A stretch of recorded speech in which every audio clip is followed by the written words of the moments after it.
Kung sa inyo lahat, ito na naman tayo. Itong ating nakuha sa ating paninisid. Ito ang tubig, di na natin sila nakuha sa ilalim na yan. Ang ganda, ang linaw ng tubig. Yung ating mga nakuha buong maghapon. Kaso medyo mahirap lang talaga maghanap ng coin sa tubig. Hindi yung kada sisid mo may makukuha ka agad. Ito yung mga ating nakuha.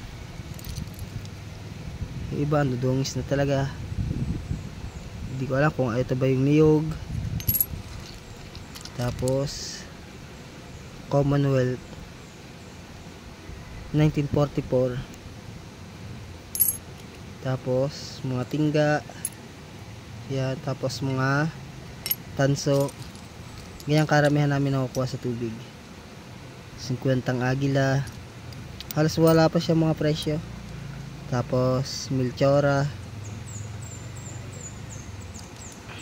Tsaka ayun, ngayong maghapon ito nakuha namin isang Portegong 1Q. Ito ginamit ito ng Spanish 1834.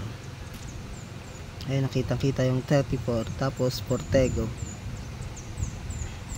ginamit ng mga Kastila. Tapos ito mga tingga, mga tanso at saka anong coins tong isa,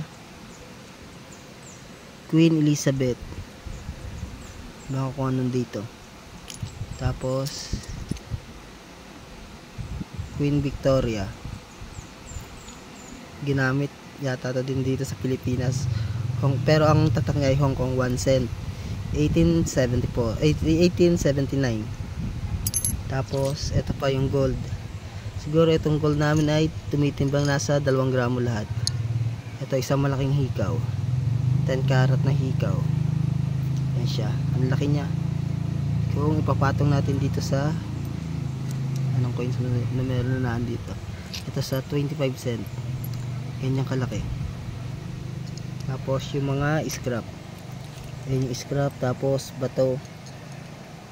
Hindi papauri pa natin kung tunay yung bato. Ito yung bato. Ayan. Tapos mga scrap na gold. Ayan. Yan ang aming nakakuha sa tubig. Tapos ito, balik ulit tayo dito sa coins 1945. Sinasabi nila may ginagawa dating singsing. Ayan, 5 centavo. Tapos ito pa yung iba. Ayan, Milchora yung sila 5.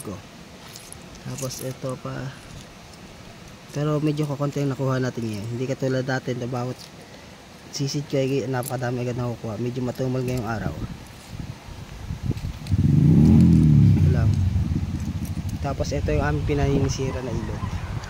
Yan. Mababaw lang yan, siguro mga 6 feet lang ang lalim. Tapos sa ilalim binubungkalat lang namin yung mga batong yan.